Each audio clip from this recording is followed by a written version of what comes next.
Bonjour mesdames et messieurs les amoureux de la motivation, bienvenue dans Motive-moi d'aujourd'hui. Aujourd'hui, je préfère vous partager une expérience sur les traumatismes et je sais que ça va vous aider à vous relever.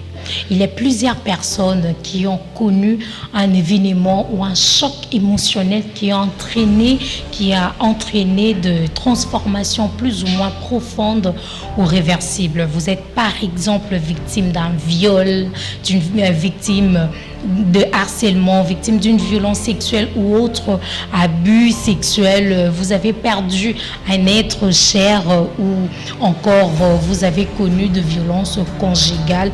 Alors je sais deux choses vu que moi aussi j'ai pu traverser, j'ai pu passer par un événement qui m'a détruit. Je vous dirais que la première chose est que si vous avez subi cette chose, cela a tellement pesé sur vous. Et la deuxième chose est que si vous avez réussi à les surmonter, à tourner complètement la page, cela n'était pas du tout facile pour vous. Mais quand même, bravo pour vous qui avez réussi à tourner complètement la page. Aujourd'hui, on fait beaucoup plus attention au traumatisme infantile parce qu'on s'est dit que l'enfant étant un être fragile, s'il connaît un traumatisme, ça ne sera pas du tout facile pour lui de vivre pleinement sa vie. Mais on oublie que les traumatismes subis à l'âge adulte mettent fin à la vie, met fin au rêve, dans la mesure où on ne voit pas comment continuer la vie, dans la mesure où on voit nos rêves s'arrêter, le monde s'écroule, tout ce qu'on avait pu construire soit réduit à rien sous nos yeux. Donc les traumatismes, que ce soit infantiles ou subis à l'âge adulte, sont tout autant dangereux. C'est que moi j'avais connu à l'âge adulte, ça m'avait complètement détruit. Et après quelques temps, quand j'avais compris que j'étais vraiment détruite, je ne voulais pas que cette chose reste un éternel destructeur de ma vie. Alors ce que je faisais tout le jour, c'était de me lever, de me battre pour que cette chose-là, pour que ces chocs-là se transforment à une force, à un élévateur. Et non seulement je me suis battue jour et nuit pour faire de ça une force, mais aussi ça m'a permis à créer un mur, à construire des murs devant moi. Ces murs-là simplement me permettaient ou simplement vont me permettre à ne plus tomber dans un autre danger, à ne plus tomber dans ces mêmes chocs ou événements qui m'avaient détruit.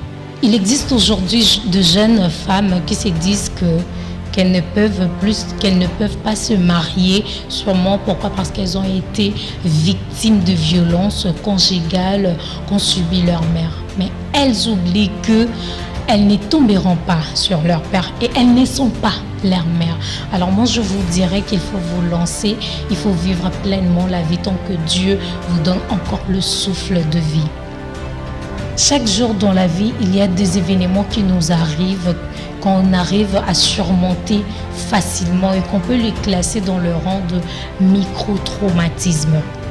Dans le rang de micro-traumatisme, mais il y a ces événements-là qui arrivent, qui demandent beaucoup de séances, qui demandent beaucoup de travail pour les surmonter, pour passer à autre chose, pour tourner complètement la page.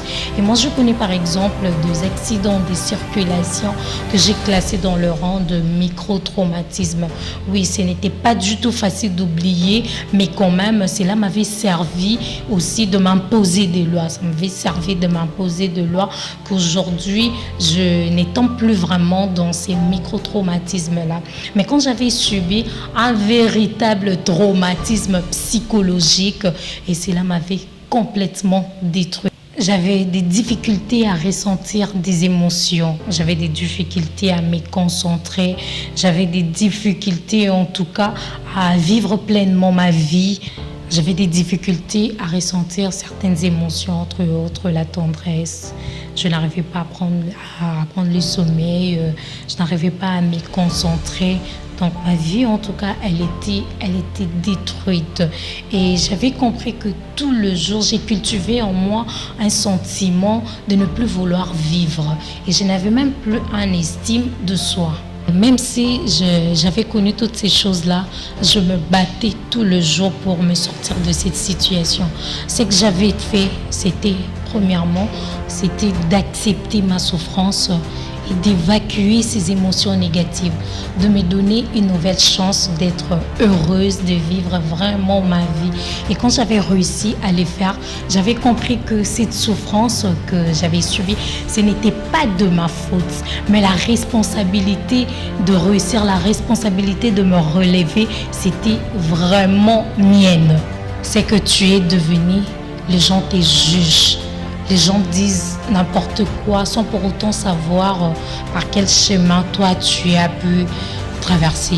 Mais aujourd'hui, laisse-moi te dire que ce que tu as traversé ne peut pas être un mur pour t'empêcher à arriver à réaliser tes rêves.